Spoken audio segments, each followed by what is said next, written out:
Good evening, everyone. Tonight is Thursday, March 27th. It is 5:30 p.m., and I will now call the Salem Area Mass Transit District Board of Directors meeting to order. All right, and we'll get started with our attendance of a quorum. Clerk, will you please note our attendance for a quorum? And I believe that Director Ramiro and Director Larmed-Kiff are not with us today. Okay. All right, so that moves us on to our safety minute. I don't know if I'm handing it off to our Deputy General Manager or our General Manager. General Manager Alan Pollock. Hi, thank you. We're going to hand the safety minute off to Chief Operations Officer Tom Dietz for this meeting. Thank you. Good evening, President Enos Pressy, members of the board. Safety message is protecting our vision on the job. March is Workplace Eye Safety Awareness Month, and eye injuries are more common than we might think. Over 2,000 occur every day. Nearly 40% happen in workplaces like ours, not just in construction or manufacturing. Across the board, these injuries cost over $467 million annually, and when factoring lost time and productivity, the number jumps to nearly $934 million. For bus operators, road debris, bright headlights, and harsh weather can strain and injure their eyes. For facilities and maintenance teams, dust, chemicals, and flying particles from tools put their eyes at risk. The good news, most eye injuries are preventable. Here's how we can protect our vision, not just at work, but these can also be helpful tools at home as well. Wear safety glasses when working with chemicals or around debris. Use side shields when exposed to flying particles. Protect against glare and UV rays with tinted or anti-glare eyewear outdoors. Take breaks to reduce eye strain from prolonged screen use. Eye injuries aren't just painful, they cause lost work days, and in some cases, permanent vision loss. A simple step, wearing the right eye protection, can keep us safe. This March and every day, let's protect our eyes because they are the only pair we've got. That concludes the safety moment. Thank you very much for sharing that. All right, and I don't believe we have any announcements or changes to the agenda, so that brings us into our presentations, the Climate Action Plan Visioning Session. All right, General Manager Pollock. Yes, thank you. I'd ask Bobby Kidd, our Strategic Initiatives Administrator, to come forward and introduce our presenters.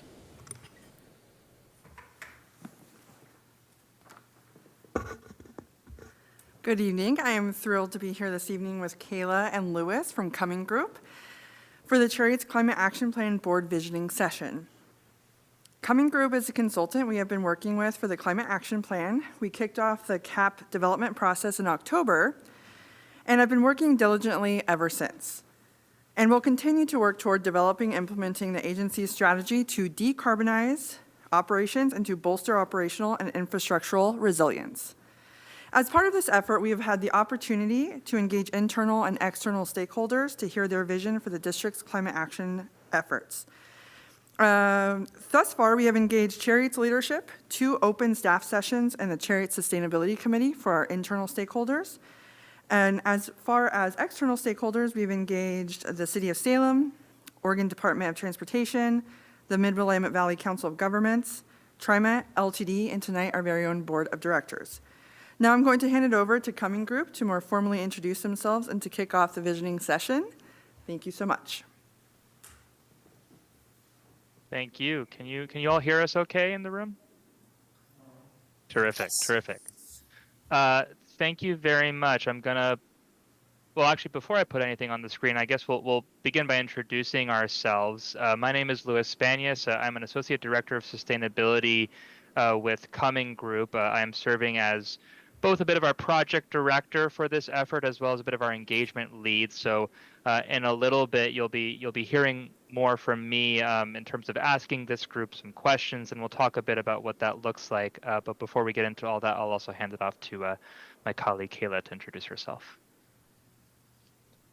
Thank you, and hello. My name is Kayla Kraus, and I'm the project manager with Cumming Group, who's been working with Cherriots and leading our delivery of the Climate Action Plan.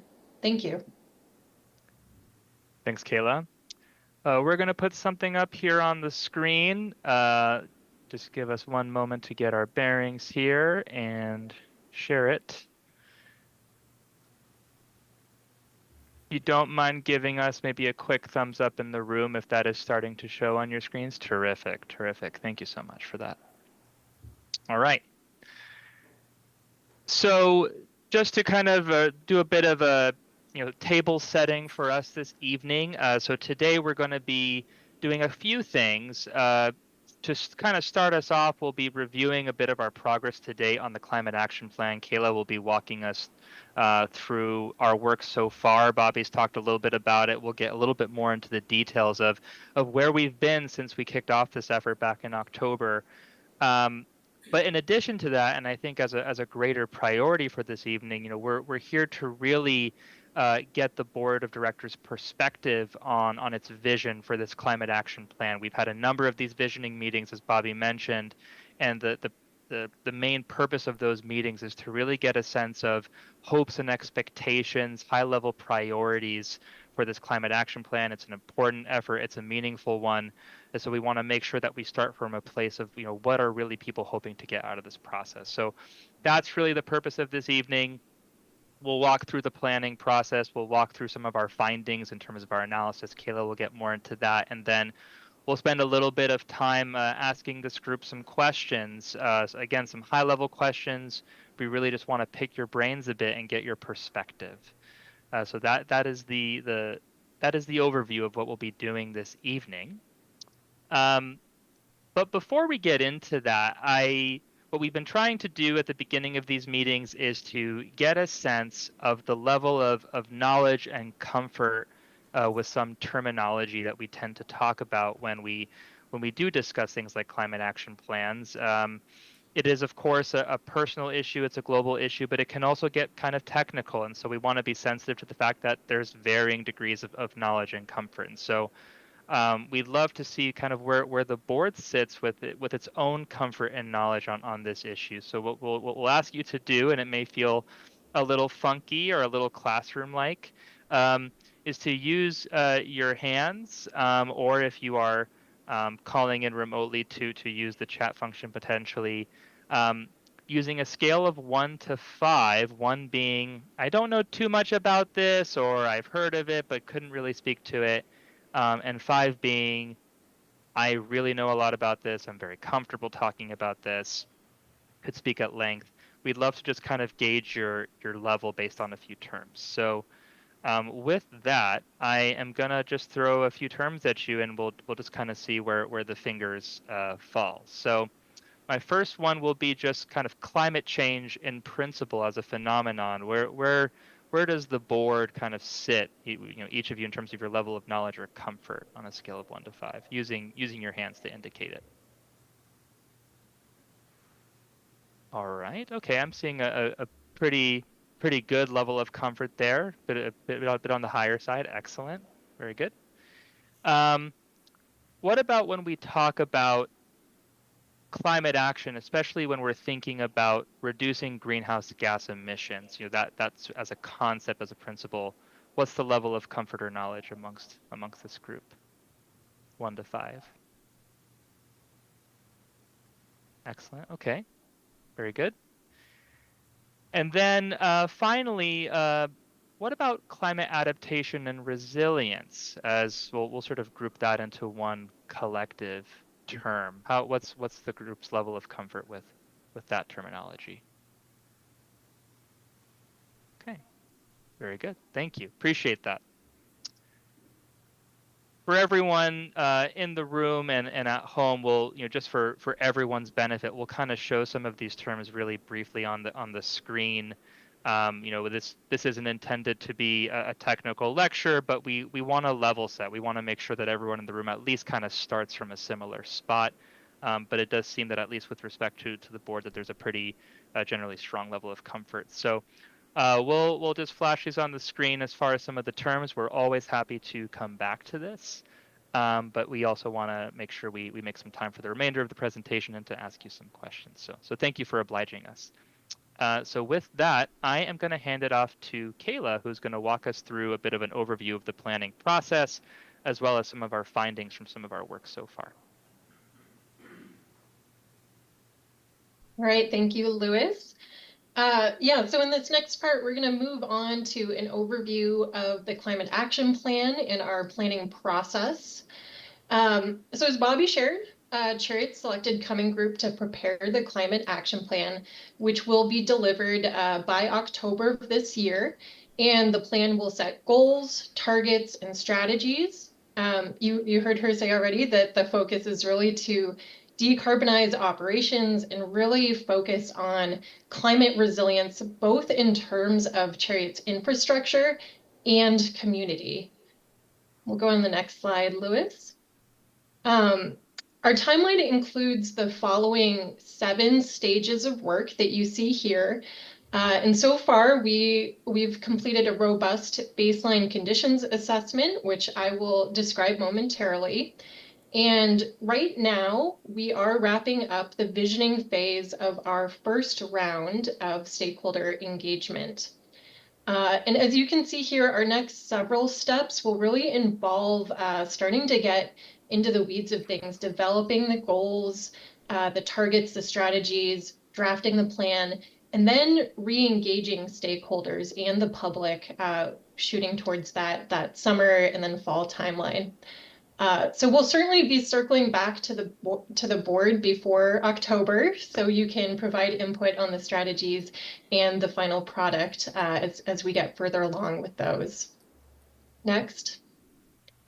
The major components in forming the Climate Action Plan are really threefold. First, we did an analysis of policy drivers and greenhouse gas emissions modeling. Secondly, we conducted an assessment of local climate risks, specifically looking at Cherriots' vulnerability. And then thirdly, as I've mentioned a couple times already, that internal and external stakeholder engagement is a really core piece of this plan. So in this next section, I'll expand on each of those. And you can go one more forward, Lewis. So for our baseline conditions assessment, we really conducted a pretty in-depth literature review of plans and policies. Those included some of Cherriots' own plans. We looked at local and municipal plans, both at the city and county level. And then we also looked at some transit and transportation plans, such as those by ODOT, and looked at statewide regulatory drivers. And the goal here was that we really wanted to identify whether there were any relevant goals and timelines or places where there could be opportunities for alignment and partnership with some of these entities or with their strategic initiatives. So what we found was that there is really broad statewide activity around the transportation sector in climate action. And then also particularly in the city of Salem, there is a lot of work on climate action and climate readiness. Next, please. So as I mentioned, we also reviewed Cherriots' existing greenhouse gas emissions inventory, which was conducted in 2022, and we used that to produce a scenario out through 2045 that models population growth and the impacts of existing district initiatives, such as the Zero Emissions Vehicle Transition Plan and other regulatory factors. So to walk you through this chart, on the very top of it, there's that thin red line. And that is essentially the emission scenario if Cherriots did nothing different tomorrow or in the future from what they're doing today. So it really only accounts for changes in service due to population changes. So there is a 36% increase in Cherriots emissions by 2045, kind of making some of those assumptions. But everything under that is really where the reductions are coming from. So specifically, there's a chunk that decreases as a result of compliance with Oregon's low carbon fuel standards. And then that really big kind of purple wedge is really showing the impact of Cherriots' zero emissions vehicle transition plan.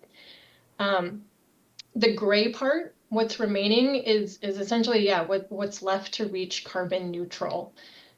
So right now, there's a lot of that part of the graph. There's a lot of gray. But as we get closer out to that 2045 horizon, it actually decreases by 92%, which is pretty phenomenal. And the projections show us that regulatory drivers and Chariot's planning efforts will really wipe out a really good chunk of emissions, but there's still going to be work to do on decarbonizing fleet fuels and buildings to get to carbon neutrality. And especially in the near term, there's going to be things that Chariot's wants to do to become more resilient in their operations. Next slide. So we also looked at projections of local climate hazards in the future, and we found that extreme heat, extreme cold, precipitation and flooding, landslides and smoke from wildfires would be the greatest threats in the Salem-Keizer area. And these are things that we're seeing already, right? Anything from a hailstorm that takes out the power to the downtown building to, you know, every summer now, I think is a wildfire summer for us in the Pacific Northwest. But we'll specifically talk about heat and flooding in these next couple slides. And these are really noteworthy because high heat can really impact transportation infrastructure. A couple examples, you know, it can reduce the range of electric vehicles and buses, and it can also overheat power lines and impact charging infrastructure, which is really key to some of those electric buses. On the flip side, flooding can damage roadways, energy equipment, you know, just your offices, even in buildings. It can interrupt services and cause delays or reroutes, impact operations, and damage any other assets. And so to the right here, you can see two maps that we produced when we overlaid, the first being a heat index, which is that map with the kind of red and yellow colors. And then the second it shows kind of flooding areas in some different flooding scenarios. And we overlaid that data with Cherriots assets. So if depending how big this is for you, there are some little dots on there, and those represent thank you, Lewis. Cherriots maintenance and charging facilities, the transit centers, so that you can see where the impacts would really be. So if you're oriented to this map, you know, you can see where the Willamette is, a little bit of the word Salem, right? So that red dot is downtown where you all are right now. In the heat map, that really big red patch is the municipal airport. So that is an area where we would expect to see more heat. Just any places where there is a lot of pavement, frankly, can generate some of that, what's called the urban heat island effect, where the heat kind of just gets trapped and re-amplified and increases that impact in the area. Okay, and we will move on to the next slide here.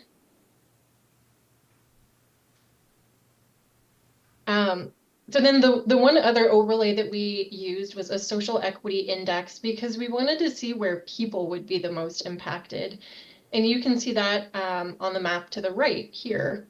So for example, seniors relying on transit will likely be the population most impacted by high heat and, you know, really cold days. If they're waiting for buses, they're going to be more vulnerable to those temperatures. And also, they would be more impacted by any disruptions in service from flooding. Some other takeaways here in terms of assets that could be the most impacted, and this is really just kind of summarizing from those prior two maps, is that high heat would most impact routes, stops, and the park and ride near the airport. As well as potentially kind of the contracted services and charging facility at Hyacinth. That was also kind of in higher heat area. And then facilities that could be impacted by flooding more so are the Del Webb Maintenance Facility and Ops HQ, multiple park and rides in the West Salem Transit Center, since that's across the river, and also just any other routes or stops that are kind of adjacent to the Willamette or even in that Mill Creek area. I think there's a lot more potential for flooding, both historically and in the future. And we know these things happen in our lifetimes. I know there are still signs in Salem of the big flood from, I think it was 92, right? And so that's something that many people still remember, and could happen again in some of these kind of climate projection looking towards the future. Next slide. And so to summarize from this, really 3 key points. The first being that the greatest opportunities, I think, really lie with collaborating with regional and state partners on climate action goals and activities. Secondly, that again, extreme heat and flooding are really the things that are going to pose the greatest risk to Cherriots assets in the service area. And then kind of a final takeaway from this is that building and fleet electrification will really have the greatest impact on reducing emissions further. And Cherriots is already, in great shape in that regard in terms of the zero emissions vehicle plan. So as we shift, well, next slide, Lewis. And as we shift to talking about your vision for Cherriots' climate action journey, these are all just things to keep in mind, in terms of what to be prepared for, kind of places to be thinking about, and how this could impact Cherriots more so in the future. Next. So as part of the visioning process, Bobby gave a really nice overview of some of the internal and external stakeholders that we've engaged prior to today. So this is just a brief list. Like she said, we met with Cherriots staff, which was really fantastic, managers, leadership in the sustainability committee, and then some of the local jurisdictions, peer transit agencies.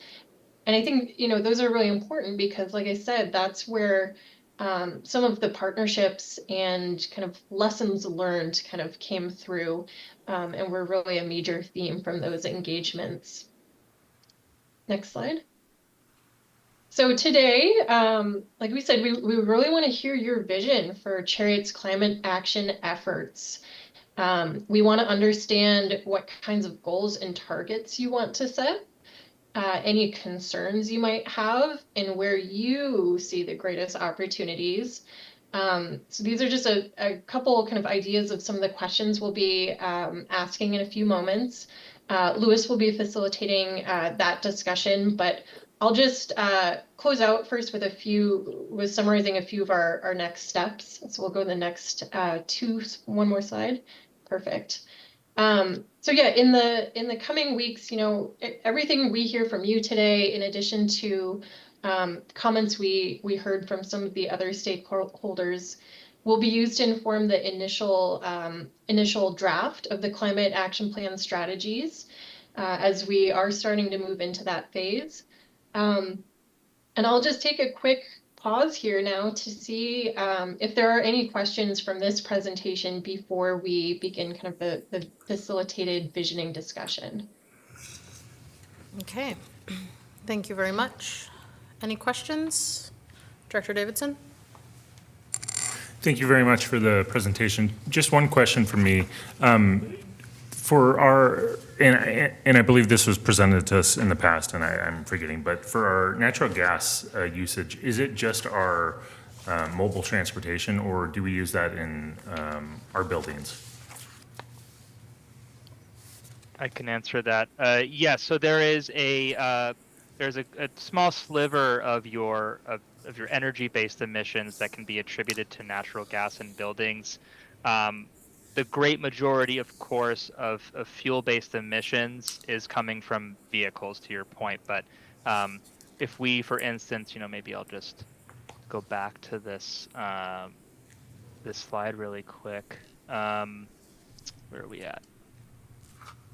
So when we are looking at this sort of gray wedge here, and we're kind of coming down, and I mean, it's kind of blocked by this little box here, but this sliver here at the very bottom, on the very bottom right, is really, it's that small little amount of natural gas emissions from buildings. That's kind of where a lot of places are finding themselves out to that point, because especially in states where there is aggressive regulation around, or aggressive action around fleet transition and the carbon intensity of the grid, it's usually the natural gas component that tends to be the challenge, the remaining challenge in buildings. So hopefully that answers your question. It does. One quick follow-up, and maybe our chief operating officer could provide assistance. I assume this is for heating. Is that accurate? That is. Okay, great. Thank That's you. correct. Yeah. Okay. Any other questions? Director Duncan?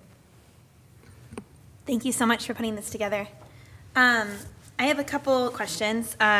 Recently, we've had to, and I mean, I know that all of these things are natural, so, there's only so much we can do about things. But I know recently we've had to stop service a couple of times due to ice, and I wondered if that was something we talked about, just because that's been a recent experience.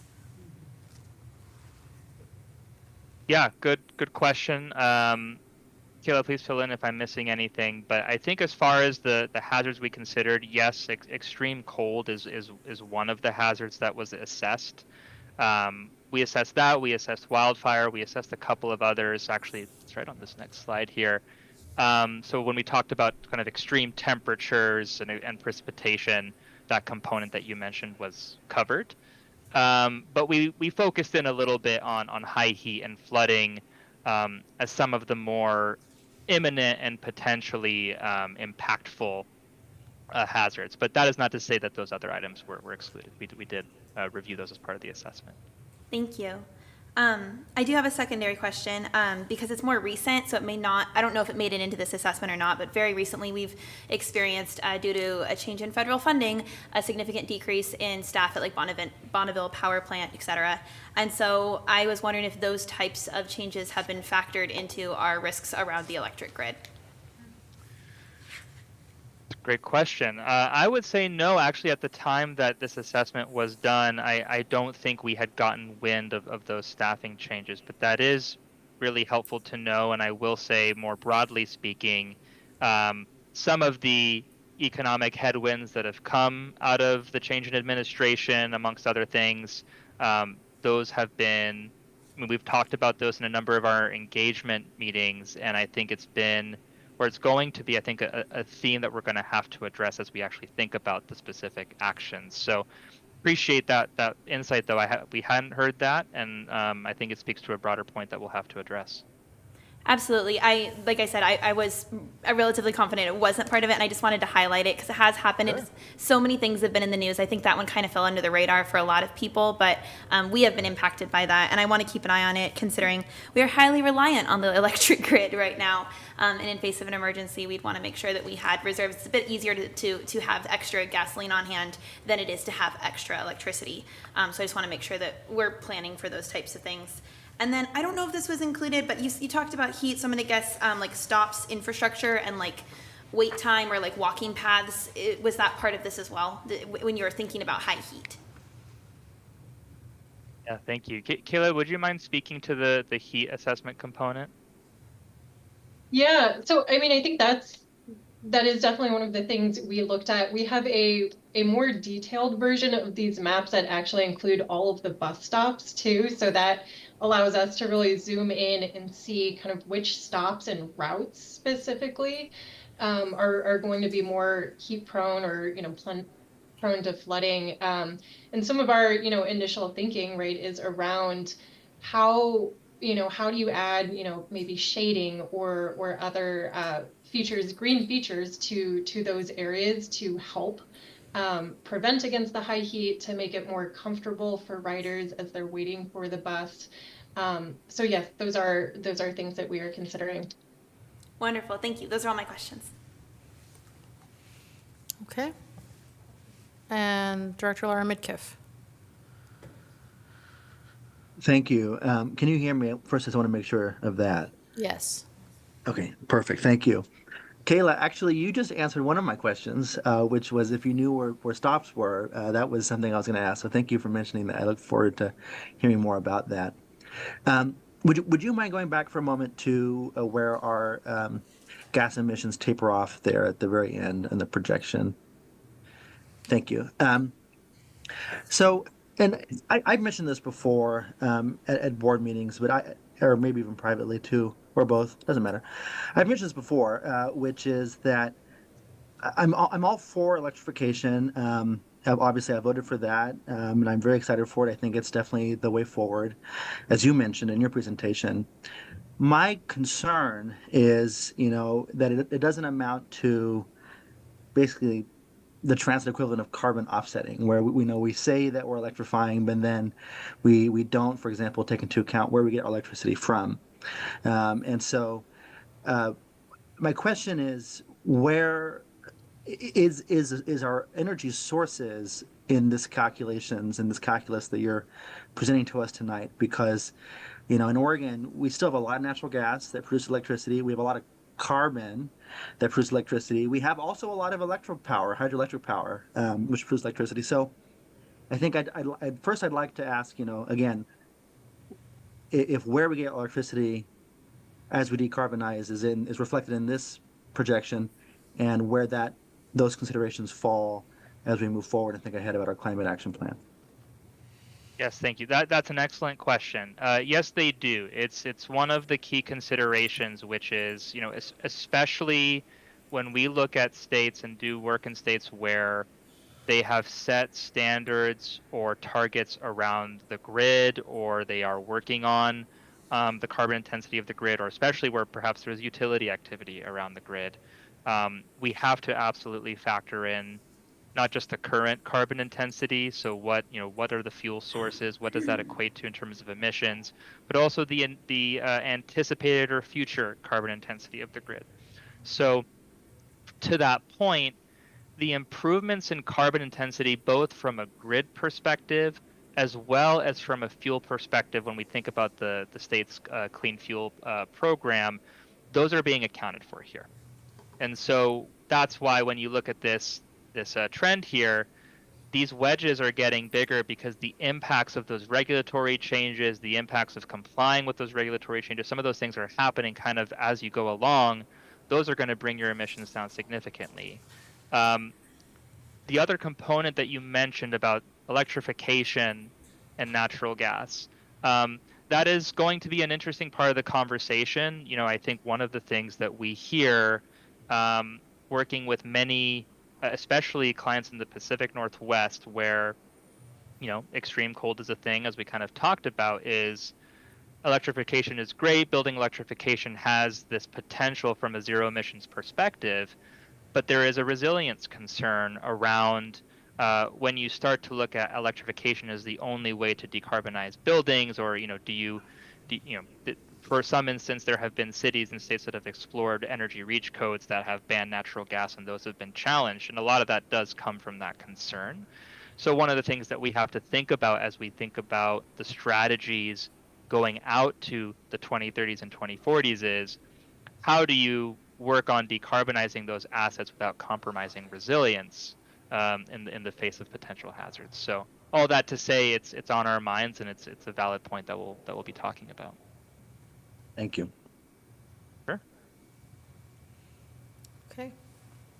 Any other questions from the board? No?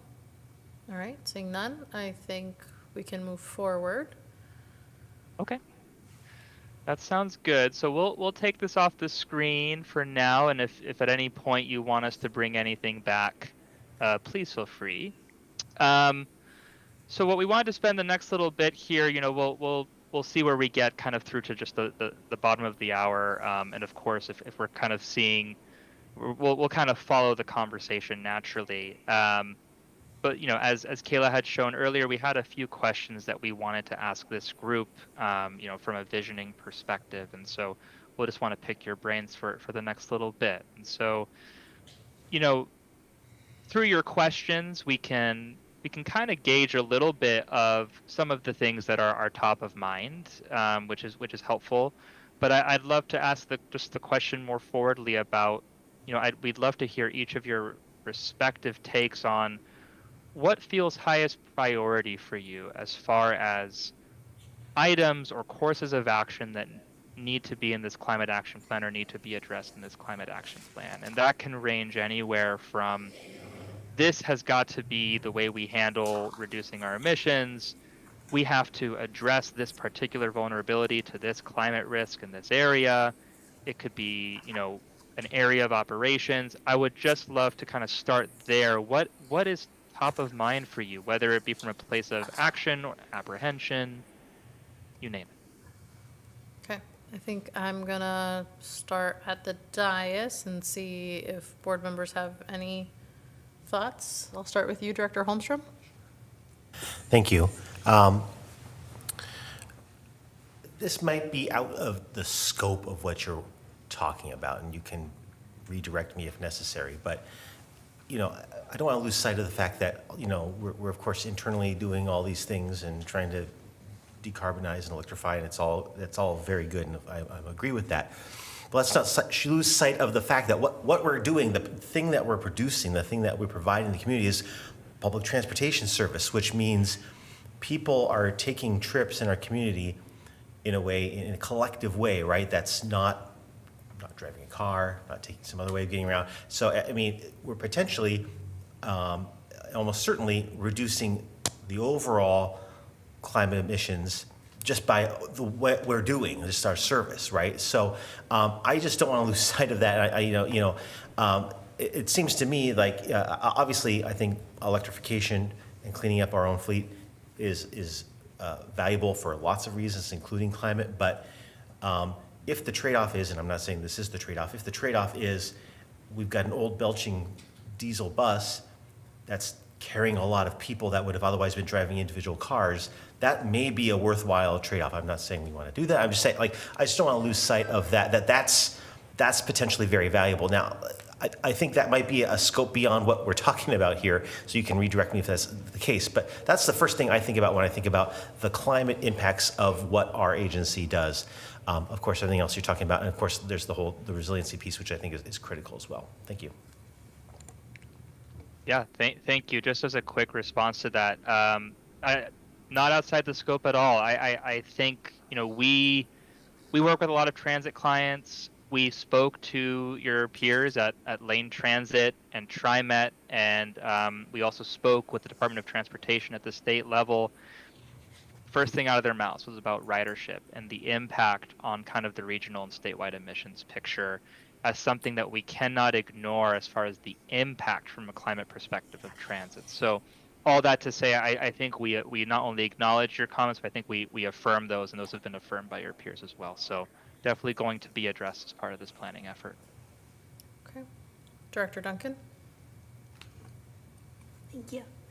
I have 3 buckets of thought. The first is the Salem Climate Plan that we made a commitment to do a certain amount of effort towards, because the day-to-day actions of emissions impact our community.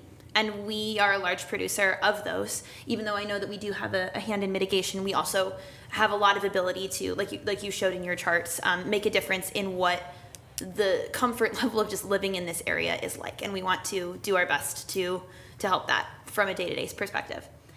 On a secondary place, we also need to be able to provide day-to-day stability. And things like the recent ice storm and like the power outage in downtown, to me, those are small scale things that I would like to be able to see this organization be able to handle as best. Like those will come up. We will have power outages every year. We will have ice days every year. We will have extreme heat every year. And I would like us to get to a level where we do not shut down service because we have a little bit of ice on the road. That's really important to me. And then the last bucket is large-scale emergencies. When something big happens, people who've never used transit are suddenly using transit. And so that's really huge to me when I think about the big earthquake, or even just the first big snowstorm that happened in Portland, probably 2012, 2013. I was in Portland, and I normally took the bus home, and suddenly everybody was taking the bus home. And I watched 4 different buses pass my stop completely full before I realized I was walking home. And it's those moments when you really realize how important infrastructure is. And so I think it's something to be said for each one of these buckets is important, and I understand that they will probably each need their own strategy, but I think that honoring the day-to-day when there's no emergency, being able to handle the small bumps in the road with confidence, and then having plans in place where we can confidently step in and step up when we are needed. And those are my 3. Thank you. We appreciate that. Director Davidson? Thank you, President. I want to echo a lot of what Director Holmstrom said. One of your key takeaways in one of your slides was noting that there's great opportunities in collaborating with regional and state partners to fund measures to decarbonize transportation and build resilience. I thought it was noteworthy that federal partnerships were not mentioned, I think for obvious reasons. Their reliability is, to put it mildly, in question. So as I think the principal drafter of the current vehicle acquisition policy that puts us on a path to adopt zero emission buses by 2040, I stated this on the record when we passed this, but I'll state it again that we should not ever sacrifice service in the name of zero emission buses. And given the current financial picture at the federal level, I think we need to reevaluate our vehicle acquisition policy. Zero emission buses may be the ideal, but it should not be the only goal, particularly when we have very reliable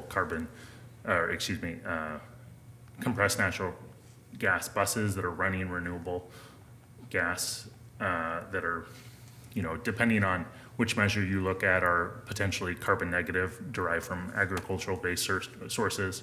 So, I mean, yes, there are still point source emissions, but in the global carbon accounting, we're doing more than our part. That is certainly one piece. One of your questions asked about what our goals should be. I would not phrase it as a goal, but ridership absolutely needs to be a consideration. Because we cannot have this goal, as Director Holmstrom pointed out eloquently, and then sacrifice ridership, because as the City of Salem's Climate Action Plan articulates, we need to quadruple ridership in order to do our part to meet the city's and the region's goals. And we can't do that with fewer buses. We need to do that with more buses. And without actual funding partners, perhaps those with a fiat currency behind them, we're not going to be able to do that. So that's my thinking. Yeah, thank you for that. We appreciate it. All right, Director Carney? Thank you, President Hinojosa-Pressy. I'm going to echo the sentiments of my colleagues, largely. Rides and ridership, I think, are of paramount importance in terms of shifting our climate future and our carbon future, both in the community and at a larger scale. I think the partnerships that several other board members have mentioned are critical in getting us to a place where we are providing more rides. Without the infrastructure, without safe places to walk that first and last mile, we can't convert people to more active transportation modes in a way that feels safe for them. And I think the last for me would be community, to make sure that really the maps that you showed around social resilience and equity in our community, and making sure that we are prioritizing that as we plan both to increase the riderships and to increase, the provision of infrastructure to support ridership through the partnerships. I think that should stay top of mind. Thank you. We appreciate that. All right, Director Laura Midkiff. So unfair to go last. All of my colleagues have great ideas. I think that ridership is, I would just agree with them by saying I think ridership is the number one priority. Bill's point is well taken, that, what we do on a day-to-day basis is already a lot in terms of lessening, the city's carbon impact and footprint. So, but I think building on what Sadie just said, we want to make sure that folks have access to transit in a way that is there's a lot of canopy coverage, ways that are green and ways that are, when it's warm, cooler, when it's cold, warmer. As someone for whom it's very hard to get around, even to get on buses, that can be prohibitive if it's a hot day and you can't get somewhere, or things of that ilk. So, echoing all of what they've shared, I think they've stolen any thunder that I might add. Okay. I appreciate that. Thank you. I think that brings us back to you if you have any other questions for the board. Yeah, sure. Well, first, before we ask our next question, I just want to affirm and acknowledge everything that's been said. And as I kind of alluded to earlier, in our interviews with your peers and with the cities and with your employees, I think we've heard a lot of this. So I think there's a consistent theme around ridership as this kind of primary course of action. Electrification as a noble and worthy effort, but with nuanced results, and it requires some considerations about the path forward and how we continue to prioritize ridership. And then, yeah, of course, community-wide resilience, accounting for impacts to service, accounting for impacts to those who are riding your buses and relying on you. I think all of these themes have emerged in our other conversations too, so I think it's very affirming to hear that here as well. I think I want to kind of touch on each of those things a little bit before we conclude our time with you this evening. The first question would be, what do you see as sort of the greatest opportunities and or the greatest obstacles to increase ridership?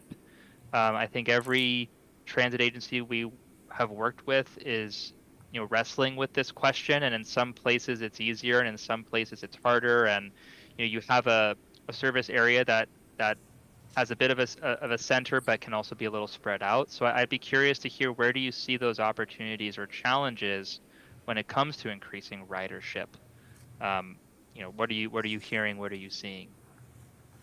I'm going to start with Director Laura Midkiff this time. Thank you, President.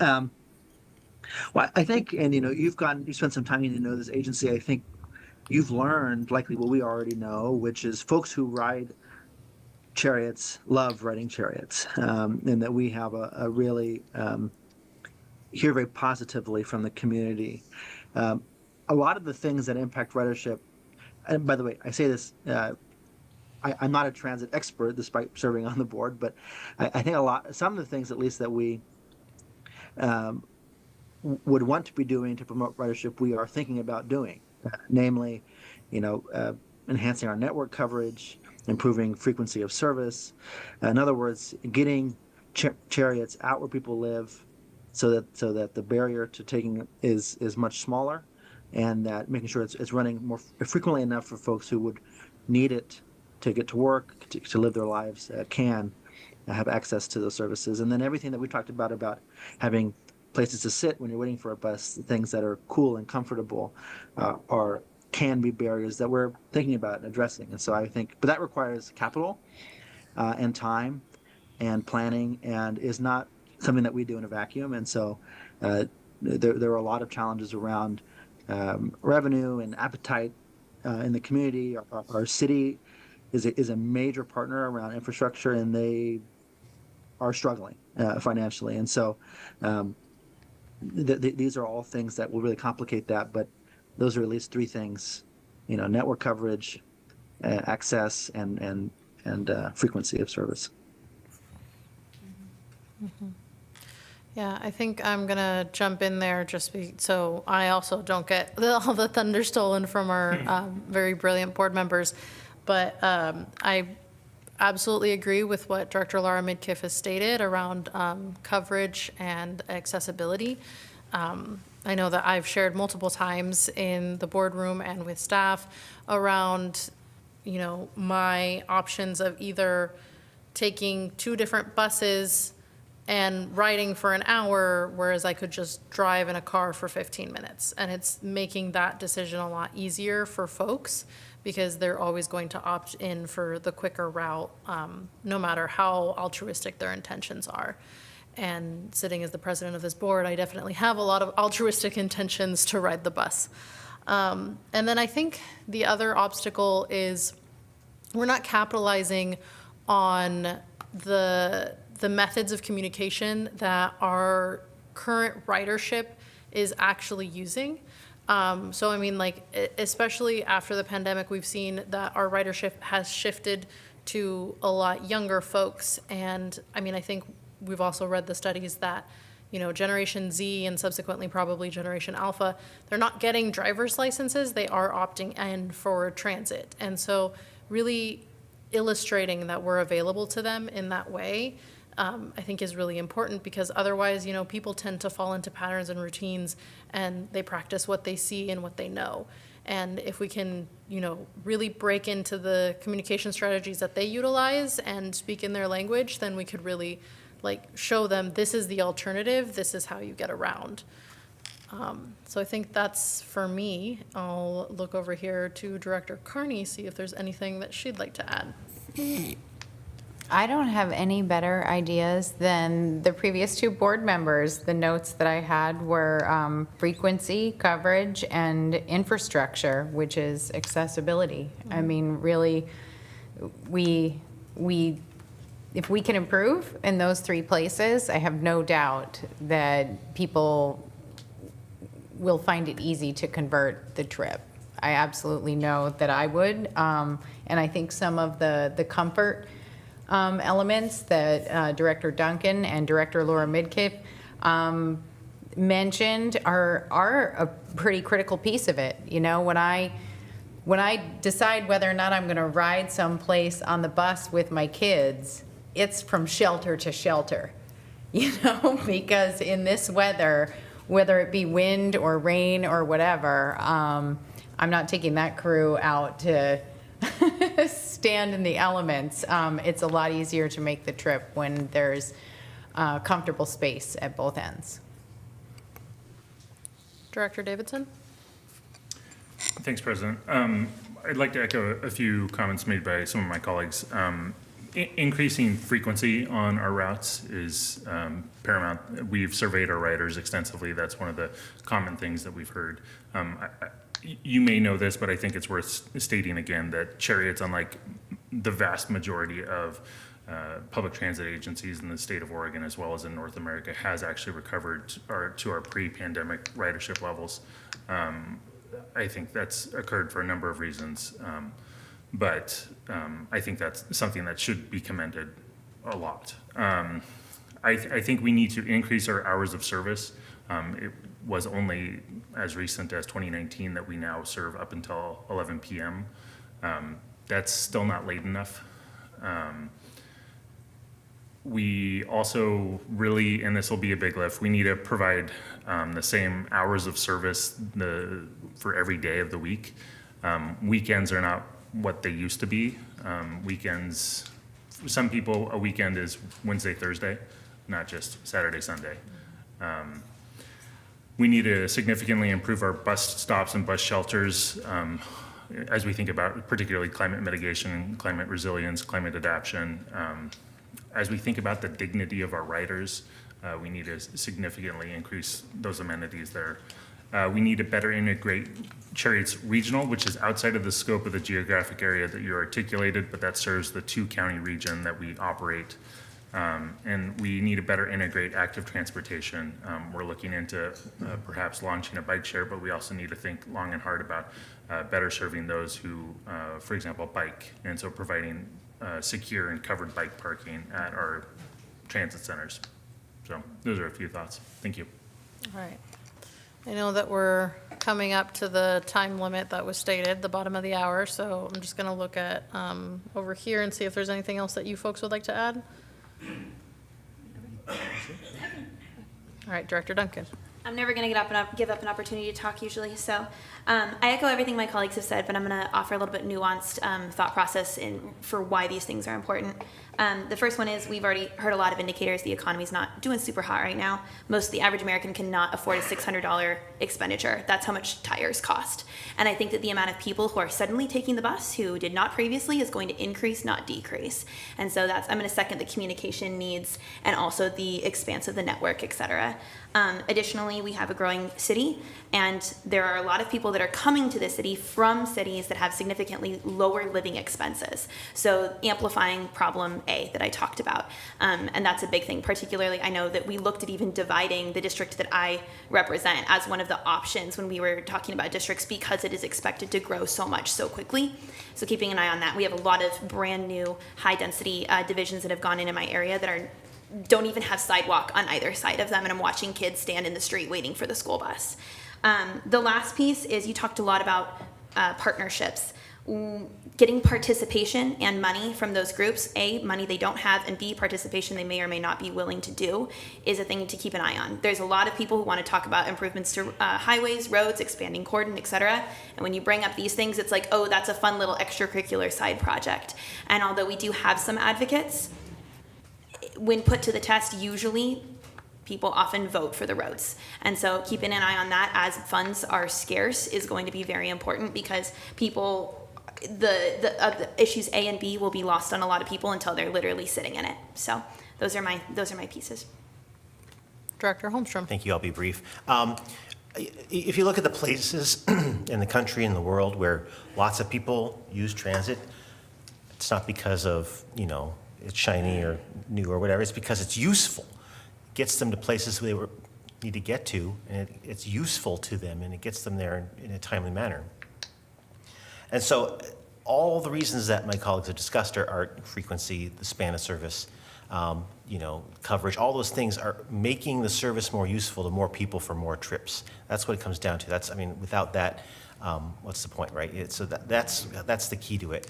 And I'm not going to reiterate everything said, but a couple key things that just not in our control, all right, are the connectivity, that last mile, those pedestrian and bicycle facilities to get people to and from stops, and then of course how the city develops the land use patterns, making sure that those are the city develops in a transit supportive way, critical to making sure that we have good ridership, and when we develop in a way that's not transit supportive, which a lot of our development is, then it's never going to work. It's just never going to work because it's not built for that. So moving forward, hopefully more of that, and we'll work together with our local government partners and folks around the community to make that happen. Thank you.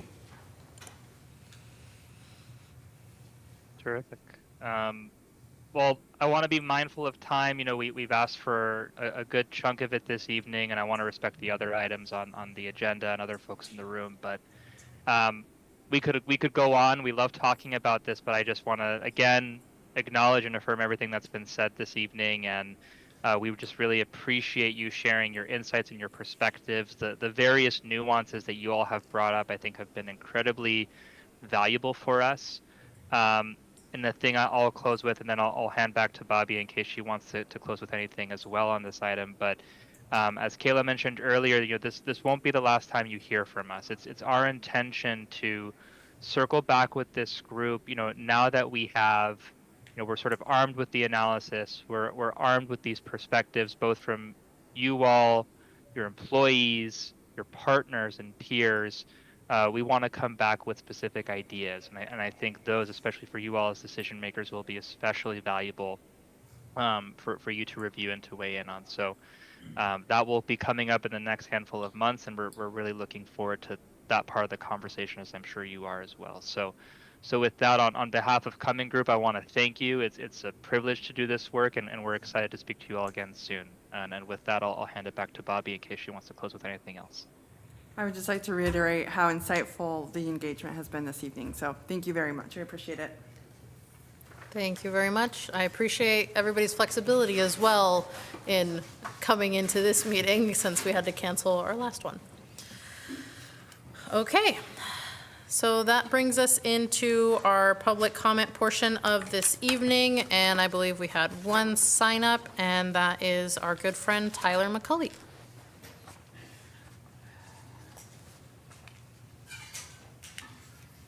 I could have listened to you guys for 8 hours talk about that.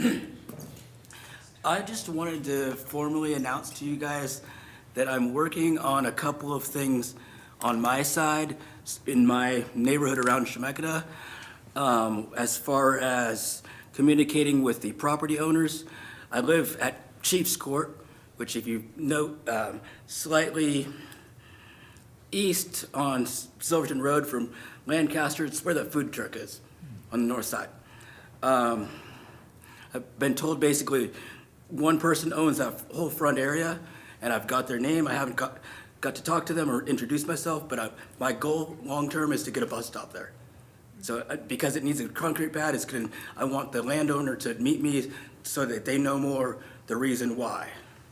Same thing with Chemeketa. One of my goals is a second pad, a rear pad or a secondary pad on Saturn, because 2 buses are normally there, and I'm always on the one in the back. And then I get off the bus, get far enough to get off the ramp so they can put the ramp up, and then I'm in the dirt. Then I go inside to stop at a drinking fountain or use the bathroom, and I'm making muddy footprints. You know, things like that. But those are things I'm working with.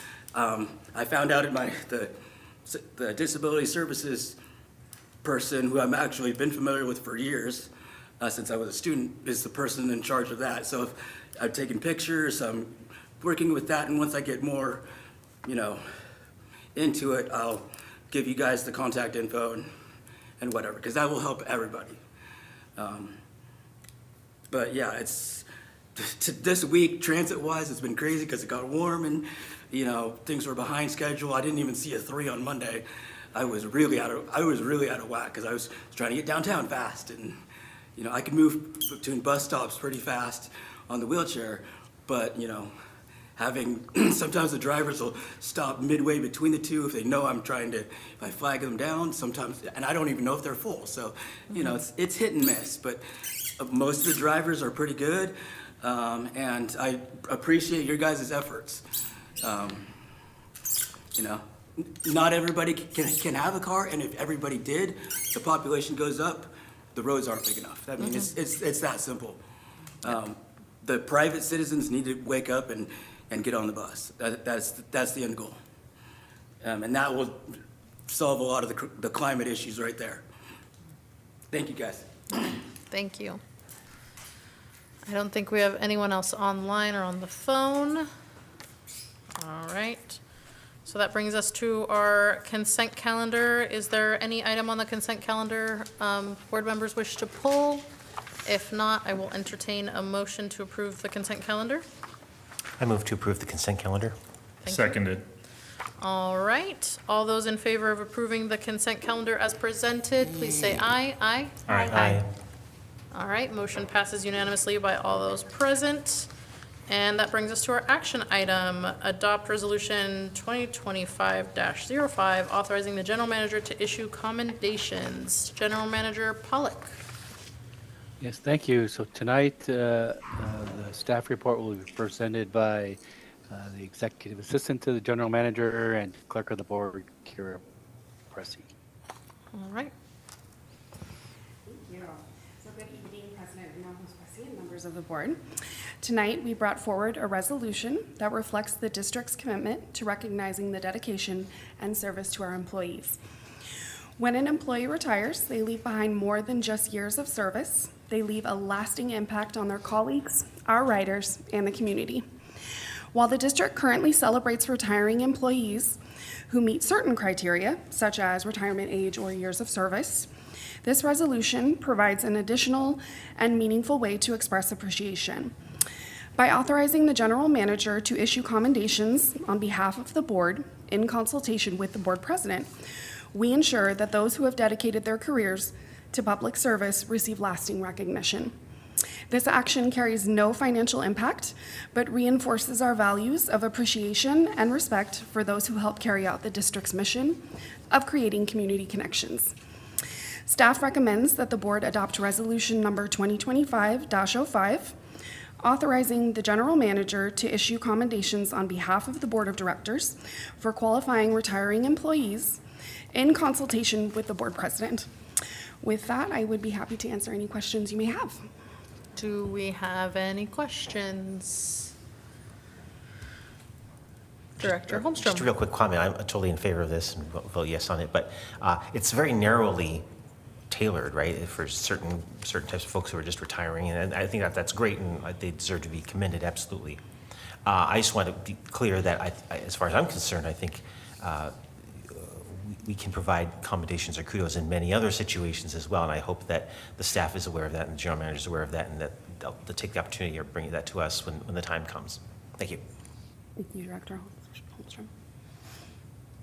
Any other questions or comments? Yes, Director Carney. Thank you, President Hinojosa-Pressy. I'm just curious, are these the two signatures that would be at the bottom of the commendation? That is correct, Director Carney. Why don't we have General Manager Pollak's on there? We can add it if you would like. I'm just curious if there was a reason, like, it's because he's the guy that hands it over, or if there was any reason. But it seems to me that the general manager's signature might find a place on a commendation to a retiring employee. I don't know. I will defer to General Manager Pollak if there was a specific reason. Well, no specific reason. Really, it's just this is a way for us to give some recognition on behalf of the board. A lot of times I'll make comments at retirement parties reflecting thanks on behalf of the board, but I thought having something that you can codify and have solid, and then the reason we're doing it this way is people don't necessarily retire in conjunction with board meetings. So if someone gives a notice and in between board meetings, this is a way for us to formally have the board acknowledge it during those times.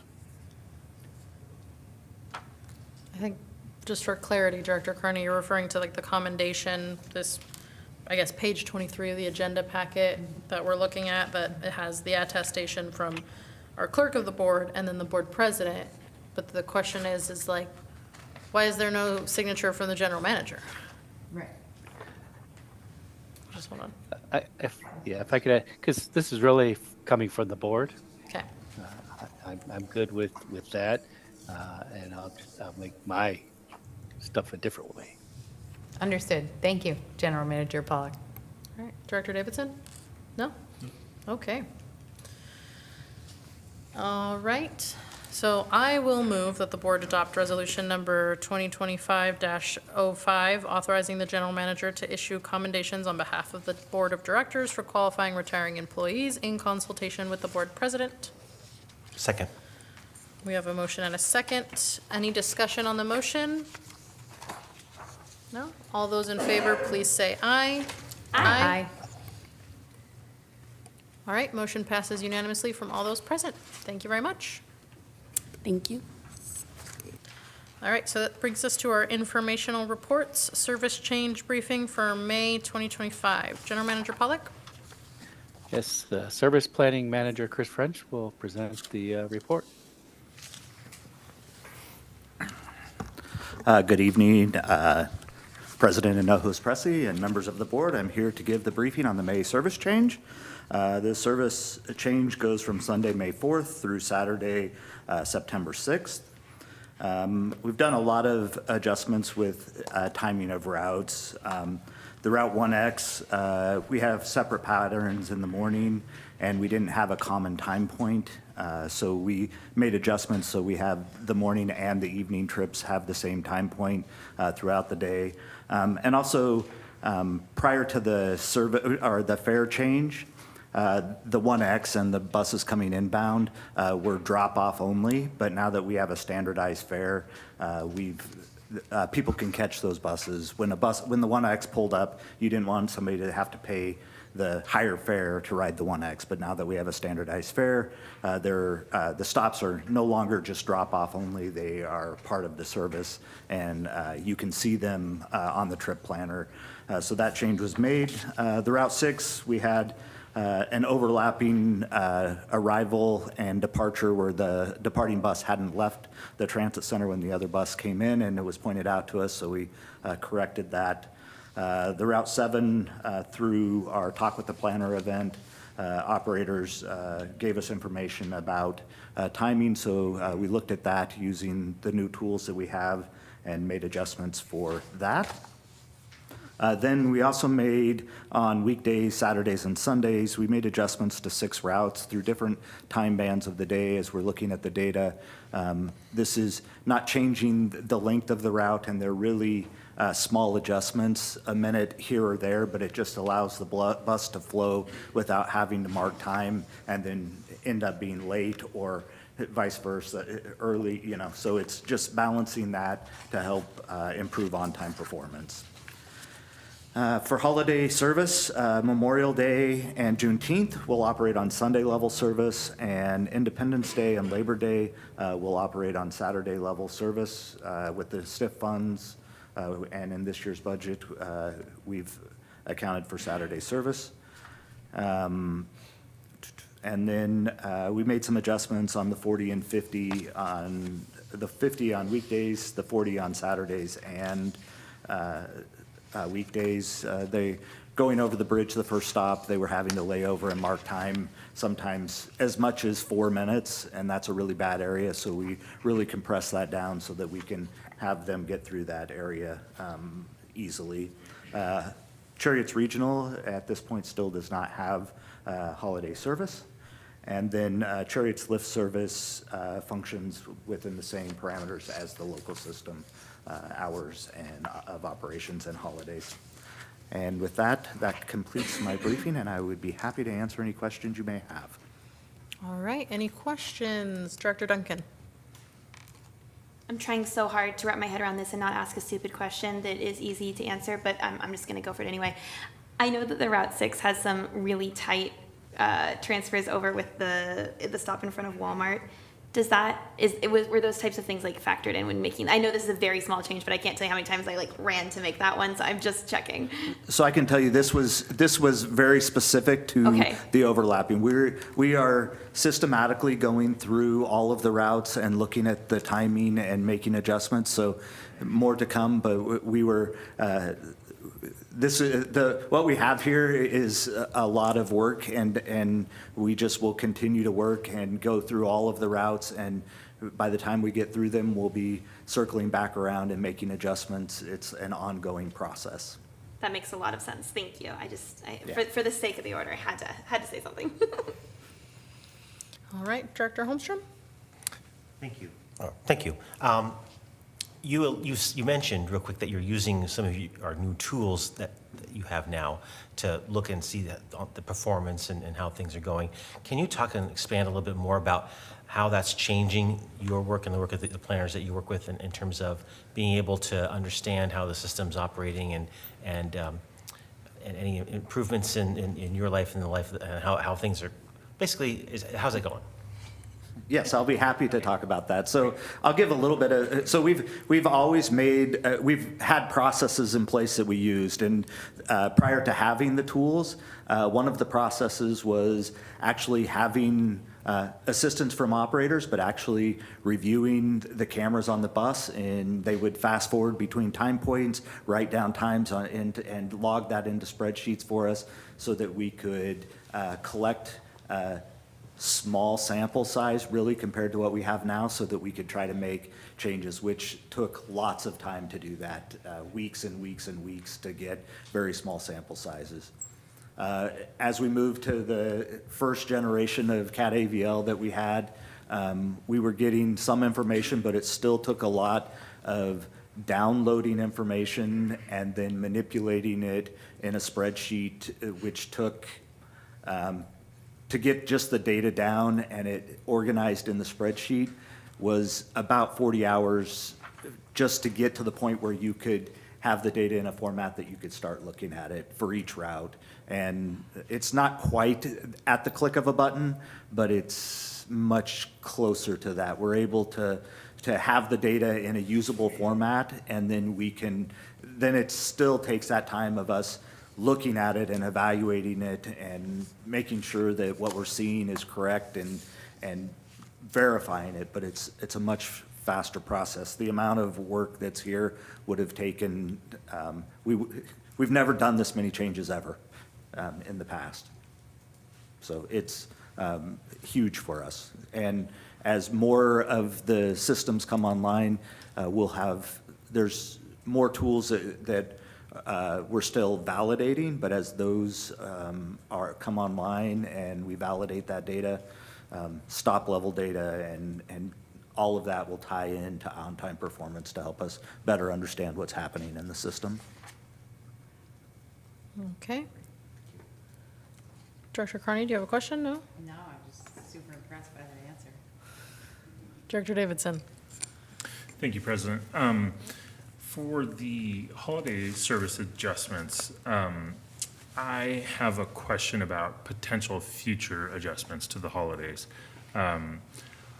So I think I've mentioned this in the past, but I would love for holiday service to be provided at Saturday levels of service in the future. And so I'm trying to get a sense of what that would take. Obviously, additional money, because that requires more hours of service compared to Sunday service. Is that a correct assumption? Yes, but just so that so the first two holidays are still in this fiscal year, Yeah. and so they're not budgeted, so they're Sunday level service. But you look, July 4th will be the first Saturday level service, and, sorry, let me look at the other one. I put June in the other fiscal year. Okay, you're right. Okay, And so then that September- is moving forward. So it's Saturday level service moving forward, yes. Okay, correct. so that was going to be my follow-up question, which was, okay, could we make this change before the September service change? But you're on top of this. Great. The 4th of July, July I was under 1 the impression that this would happen at the fiscal year, but then I confused myself on when June happened. And I'm delighted to hear that June remains where it is expected to be. Yeah, so all of in FY '26, all of the holidays will be scheduled at Saturday level. You're burying the lead. That's very exciting. Yeah. Yeah, that's great. Okay. Then my next question is around the 1X. So I love all of the tweakings of the schedules and the digging into the connections, like the Route 6, thinking about how they connect into things. I have heard from different constituents about the lack of reliable connections with the 1X and the WES. And I have now learned more information about the evolution of the WES than I had ever intended to. And apparently what I've learned is that back when the WES started, or looking 10 years ago, we had very reliable connections with the WES. Now, obviously, when we're talking about connections, I think it's worth mentioning that we're talking about 3 different transit agencies, right? It's not just Cherriots can make these choices on our own, right? We have to interact with 2 other transit agencies. But we now have more runs of the 1X, and there are now fewer runs of the WES, and we still don't have connections with all of them. And so I know that we as a board have indicated interest in providing or supporting regional rail connecting the Portland metro region to the Salem metro region. Even if that were to receive funding in the short term, something like that will not be built until the medium term. And so I think it would be wise of us to support an interim step of better connections with the 1X and WES. Now, I am ignorant enough to not know what those things, what hurdles there might be, but, and I won't ask you to enumerate what those hurdles are, but I would just. I'm happy to speak about it. Oh, So please, I please was do. gonna say, it Yeah, looks like he okay. really wants Yeah, to talk about it. I can speak to. Okay, So, I'm curious. So we're not lining up very well right now. TriMet made cuts and reduced their service and did it without really talking to the two other agencies, which we've now confirmed that they are not intending to ramp that frequency back up. We were in conversations with SMART about adjusting those schedules, and the person from SMART that was actually charged with doing that is no longer with SMART. They're transitioning, and so we've kind of started over. And we need to look, one of the pieces is looking at that connection to West, because there are a few people. We did a survey when we set up, checking, how people were using the system, and it was less than 5% of people that use the 1X connected with the West train. So most of the people were using it carpooling or driving to the park and ride lot. And so shifting everything, as we make those changes, our plan is to really poll or survey the riders and ask them, because meeting up with the West may be good for some, we just need to know what proportion of those people we're going to break the trips that are being used. And overall, ridership on the 1X has really dropped. So it's a conversation that we need to have across the board about how that service works. But we were having conversations, they've slowed down, and last time I checked, they hadn't rehired into that position. So when that happens, we'll move forward with that. Just as another side note, we're working with SMART, currently still with SMART and Woodburn and us, about the ADX and the new Amazon facility that's coming in, and what that looks like, and how the two agencies, SMART has included money in their budget to match our trips. So we're talking about how that works. Do we only go to Woodburn and meet and split it and have SMART? So it's, because really Woodburn was the focus of that, people going between Woodburn to the two cities. So do we split and have time connections there so that they can continue? But those conversations are going on, so it's not out and talked about a lot, but we are having those conversations to look at the services. Great, thank you very much. That's exciting. All right. Director Lara Midkiff, did you have any questions? No, not at this time. Thank you. Okay. I had one question, because I know that we're going to be rolling out and I'm sorry, I'm trying to pull up my emails here so that I don't misquote it, but I guess I just won't be able to do that in time. But we're going to be rolling out that, our tracking, the bus tracking to the public soon, right? And so I was just wondering, will that information be integrated into UMO, or is it going to have to be a separate app that folks are using? And if you don't have the answer to that question right now, that's fine. It's complicated. Oh, or Tom has the look. Yeah, so thank you, President Enos-Presley. We do have the MyStop app, which is the one we received with our Avail ITS project, going live on April 1st. And it is accurate, very, very much so. We do have 3 other apps that we are working with: Transit app, UMO, and Google. Those will be coming soon. Right now, there's a latency issue with when the departure predictions are arriving, which is kind of contradictory, a departure arriving. But yes. It really makes a difference of whether you see headlights or taillights when you're at the bus stop. But the MyStop app is accurate, and it is going live to the public. Technically, it's live right now. You can download it from the Play Store or the Apple Store, and when you select your transit agency, Cherriots is right at the top, and you can begin using it straight away. And with the MyStop app, is there the trip planning on Yes, it? there is. Okay, cool. So at least, folks can have 2 apps instead of 3. Wonderful. If only, technology worked as we imagined it would. Also, when you're at the stop, you're texting, so you don't have to have either of the apps.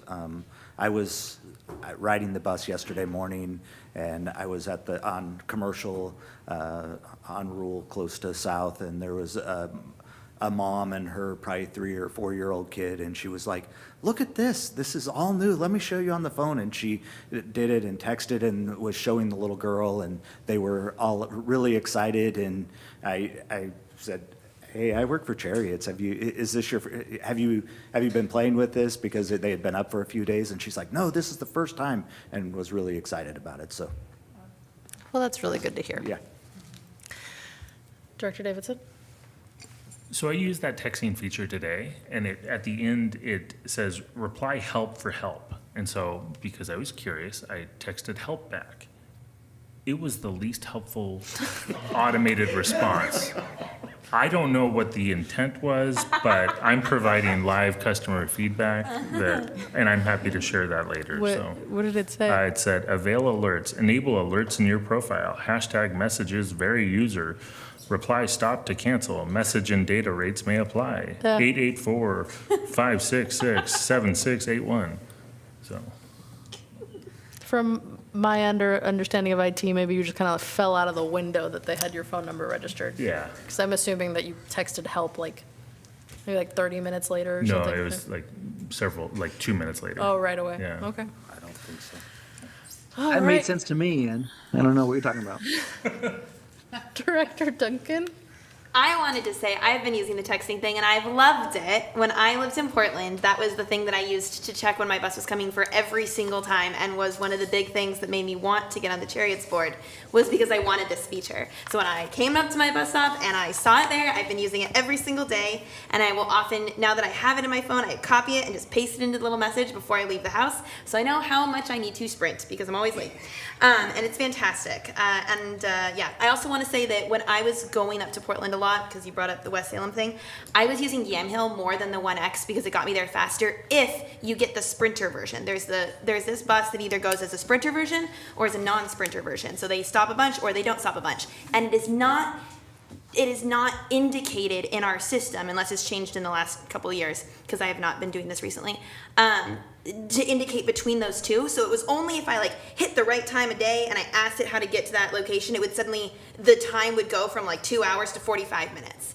And so if that still exists and we could indicate between those two versions, that would be fantastic. If we're talking about looking at the West Salem system. So anyway. The perplexed look on your face makes me think Sprinter. that. Sorry, it was the exact. Are we talking, sorry to interrupt you. No, you're good. Are we talking about our service or Yamhill service? Yamhill service. Okay.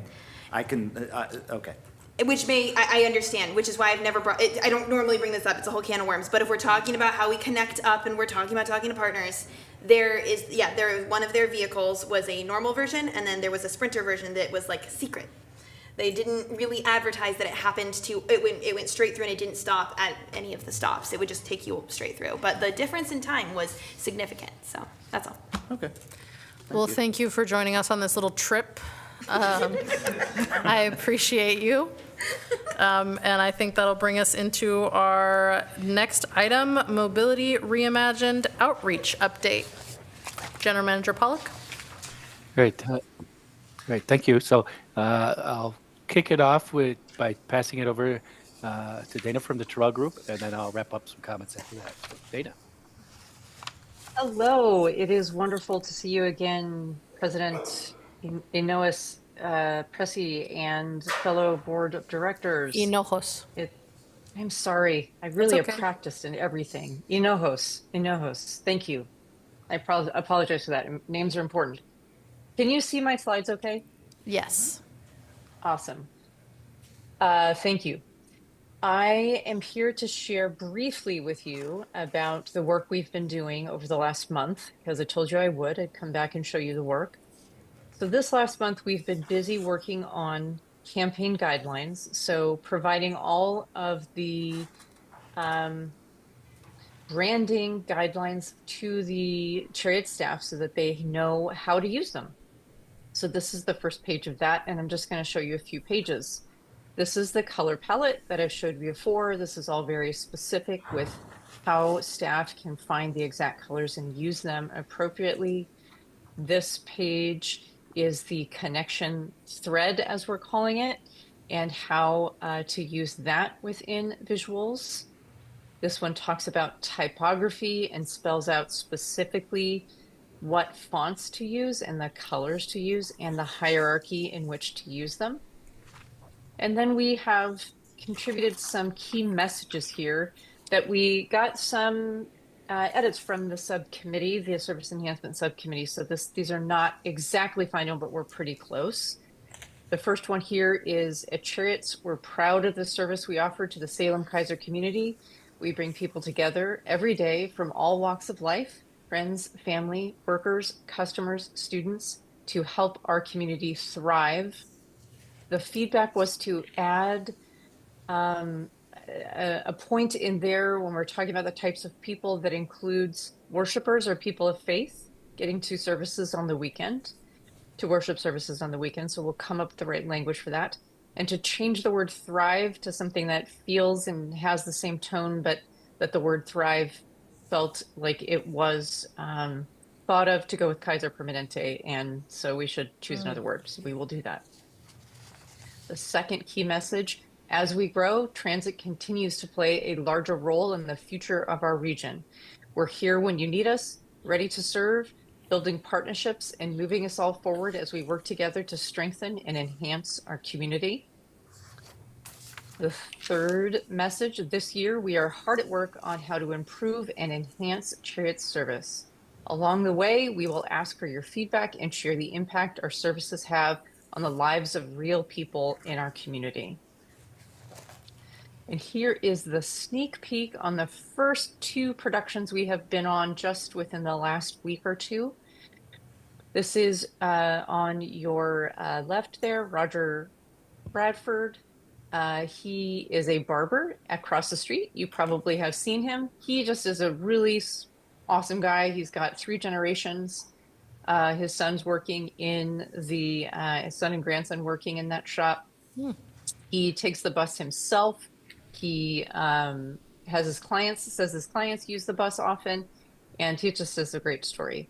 On the other side is Parker Schmidt, and he is currently a Chemeketa student. I think he started riding the bus before he was at Chemeketa, and he is so enthusiastic about the bus that he wants to be a transit planner when he grows up and has a career. So he was just a wonderful, enthusiastic breath of fresh air for us.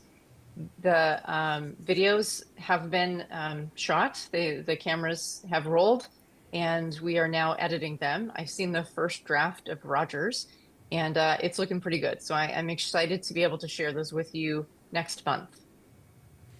As we look at who is next, the team over there at Cherriots has decided to have John Welsh represent them as the bus operator. So we'll be meeting with him next week or two. Director Lara Midkef has agreed, I think, to sometime in April, we are getting together. And soon we're going to come to a date with Director Holmstrom. We're having a little, playing phone tag there a little bit with him, but we'll get him on the schedule for April as well. So I'm hopeful to report back to you next month that we have gotten together with all 3 of those folks. I mean, good luck with Director Holmstrom. He's very aloof. I replied this evening. So see, yeah. Good. I knew on the way. You We're getting said there. you would. During the board meeting? Before the board meeting. Ooh, good kick. So coming up in April, we will begin sharing out those initial stories on social media. We will be previewing the campaign website. So we're just about done with the website, just finishing up the video and some initial development so that the site will be functioning in a live way, but behind a password so that internal team can review it.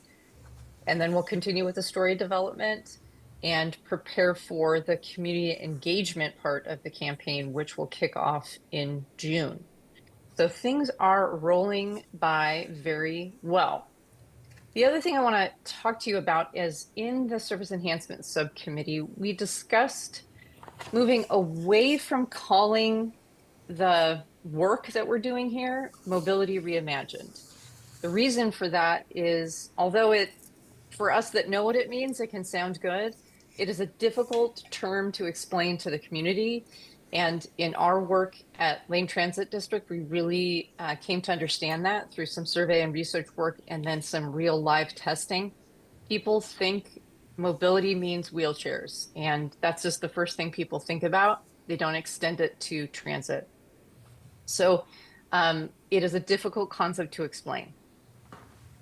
What we decided in the subcommittee is that we will call this whole initiative Creating Community Connections. And that is the mission statement, as you know, but most people outside the organization don't know that. And even if they do, it is a reinforcement and sort of a re-engagement of bringing that mission statement to life in a new way.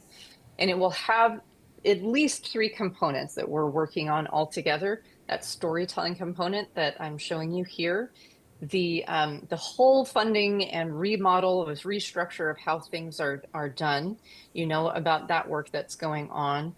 And then also the enhancement plan. So the service enhancement plan and the feedback that will come in from the business and the greater community. So all of that, the whole initiative will fall under the umbrella of Creating Community Connections. And you'll start to see that term being used in the materials and in how the initiative is being described. So that is all I have. All righty, thank you very much.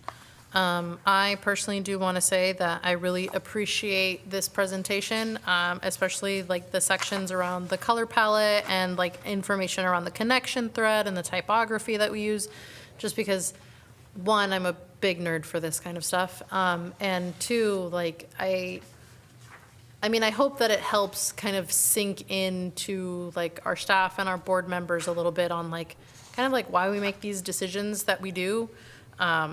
And I hope that it's useful for community as well. So thank you for that. And I think I will pass off, I think I saw Director Duncan had a question. I feel like I always get called on first for these presentations. I just saw your hand first.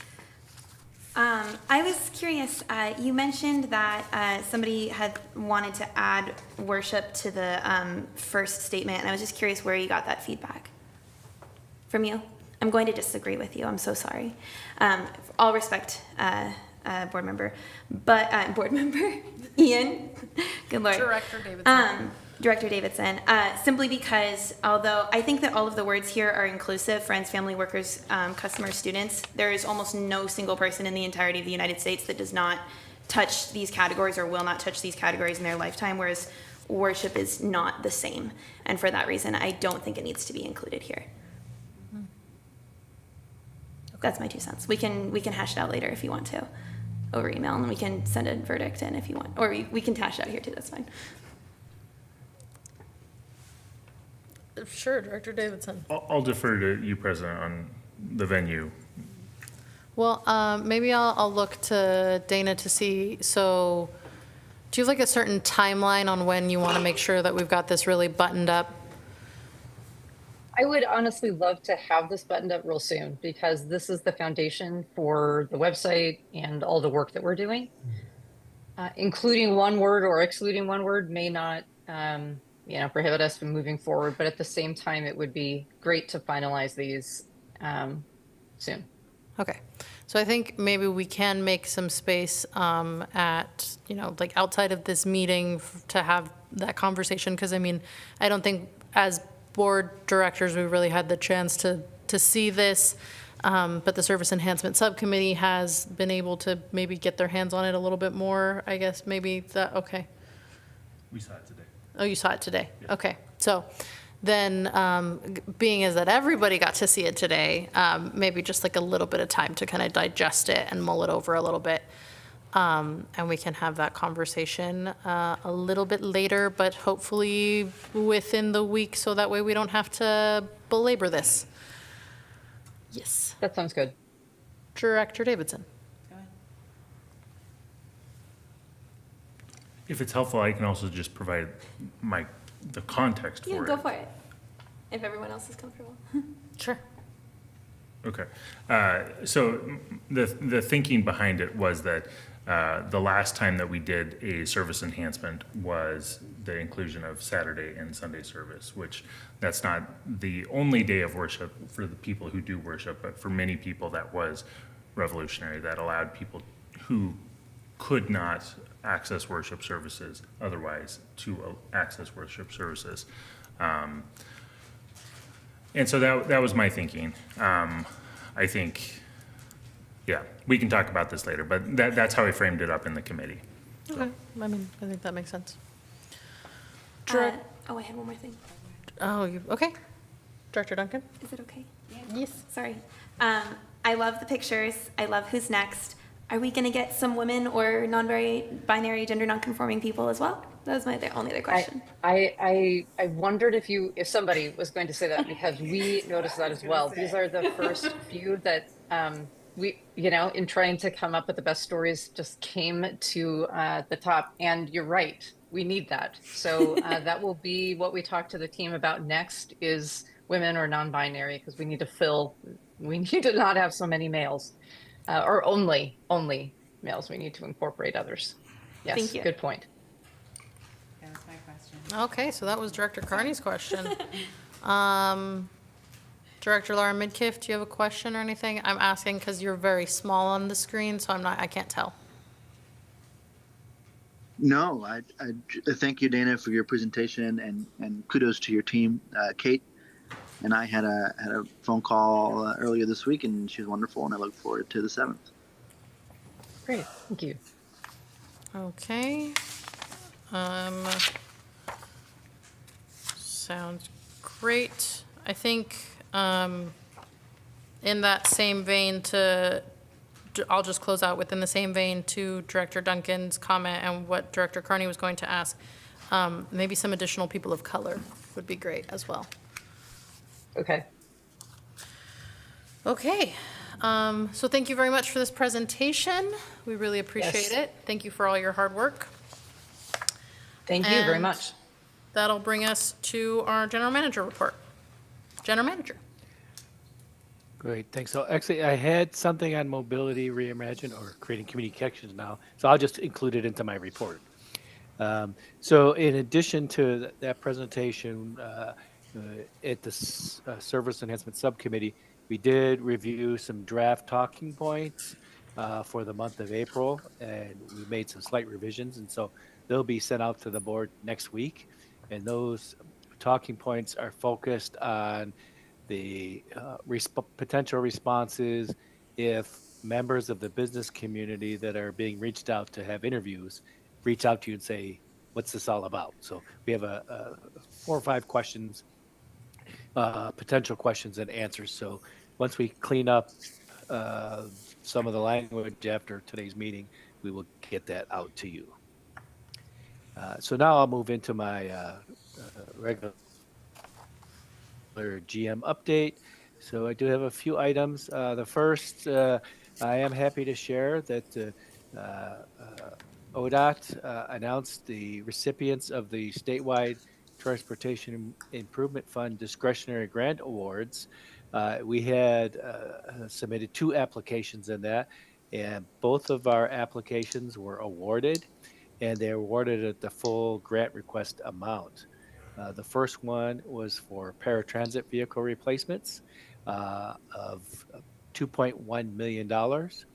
And the other was the East Salem Transit Center preliminary design and NEPA process. That's the long name for the transit center at Chemeketa Community College. And that was for $403,000 to go along with some other funds we have for that. So it was great to hear we were not only selected, but fully funded our grant requests, because not every grant was awarded full amounts from other agencies. I was also going to bring up, I'd ask Chief Dietz to talk about the real-time passenger information and give an update. We kind of talked about it earlier, but I would like to ask Chief Dietz if there was anything else that he wanted to share on that. And I can't see him, so someone will have to let me know. Yeah, thank you, General Manager Pollock. I think I covered everything, but if anybody has any questions, I'm happy to speak on after. Great. And good news for 3 of our board members. President Hinojosa Pressey,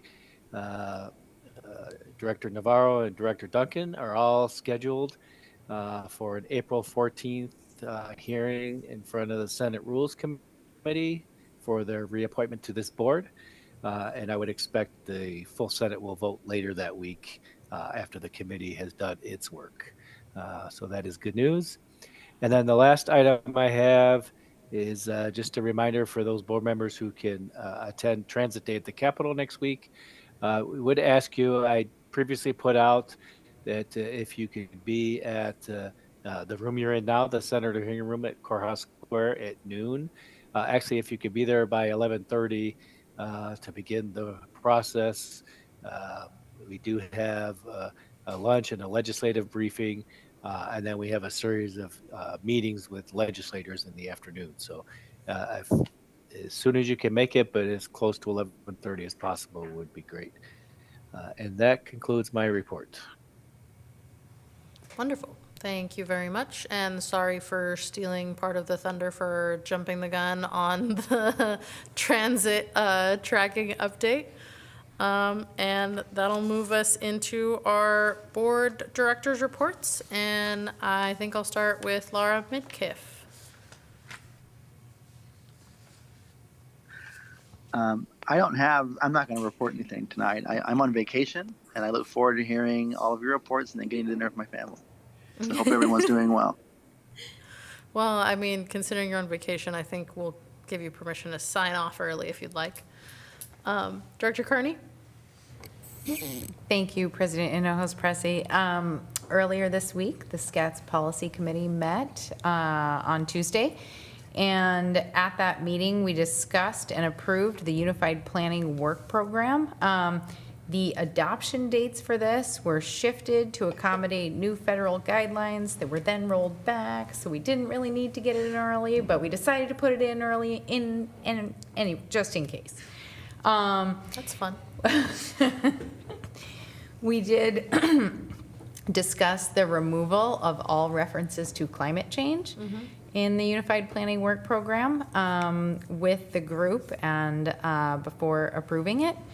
There was also discussion of the MTIP, or Metropolitan Transportation Improvement Program schedule. So that is coming up for 27, 29. Councillor Tigan, Paul Tigan from the City of Salem was there, and he is now the City of Salem representative. Full stop. It was Mickey Varney, and he was the backup, but now that has been reversed, and he is the initial appointee, with she is the backup. And Chair Mordhorst announced that he is going to be out of his sort of like out of commission for about 3 months while he recovers from a surgery. And so I will be serving as the chair of our SCATS Policy Committee meetings for the next few months. So last night I literally dusted off my Robert's Rules and my Robert's Rules cheat sheet because a parliamentarian is not present in those meetings, and we certainly could use one. Not that I am intending to become a parliamentarian, but just to get me a tiny step closer. And then finally, on behalf of the chair and the SCATS Policy Committee and the board, I will be attending the OMPOC meeting, which is coming up, I believe, May 7th. And that's all I have for my report. Thank you. Thank you very much. Director Davidson? Thank you, President. This month,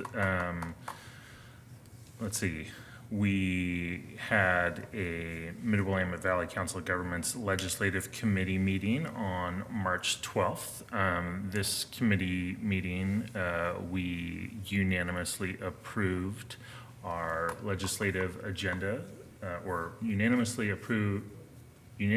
recommended a agenda to then be sent to the full board, which was then approved by the full board on the 18th. For those keeping track at home, that removed mention of regional rail connecting Portland and Salem, removed mention of property tax reform, and removed mentions of specific by named highway projects. But it included all the language, well, there was some cleanup, but it included the language from all prior instances, and then there was an addition around water, which is typically not something that this board cares a great deal about. And so that was approved by the full board on the 18th. And then earlier in the month, on the 5th, was the Council of Governments annual dinner and award ceremony. I don't know what it's actually called, but that was a lot of fun. It was held here in Salem at the Willamette Heritage Center, and Director Duncan and I attended, and along with General Manager Pollock and a few others. It was the opening ceremony. Marja Byers, who serves on our Community Advisory Committee, spoke about her experience using transit, both as a kid and then now as an adult who is legally blind, and the impact that transit has had on her life. It was wonderful to hear about her experience, and I know that it has been impactful in two policymakers in the past, and there were a whole bunch of policymakers in that room that evening. So that was great. Jarrett Walker, who many of you know from, is a transit planner of he's quite famous, based out of Portland. He was the keynote speaker. He spoke to this group of policymakers and staff about the importance of public transit, and kind of gave a Transit 101 to a lot of folks, which was good. I learned some new things, some framing, and I found it helpful. And then, yeah, there were some awards given out, one of which was, so as chair, or outgoing chair rather, I get to give a Chair's Choice Award. And so I chose to award, or recognize rather, the Safe Routes to School program, which is housed within the Mid-Willamette Valley Council of Governments, but it's a partnership of a whole lot of different organizations. Principal among them is the Council of Governments and then the Salem-Keizer Public Schools. However, there are other entities that are integral to making that work. Cherriots was among them, and so Cherriots was recognized at that meeting. And so here is the little plaque that Cherriots now has to add. So there you go.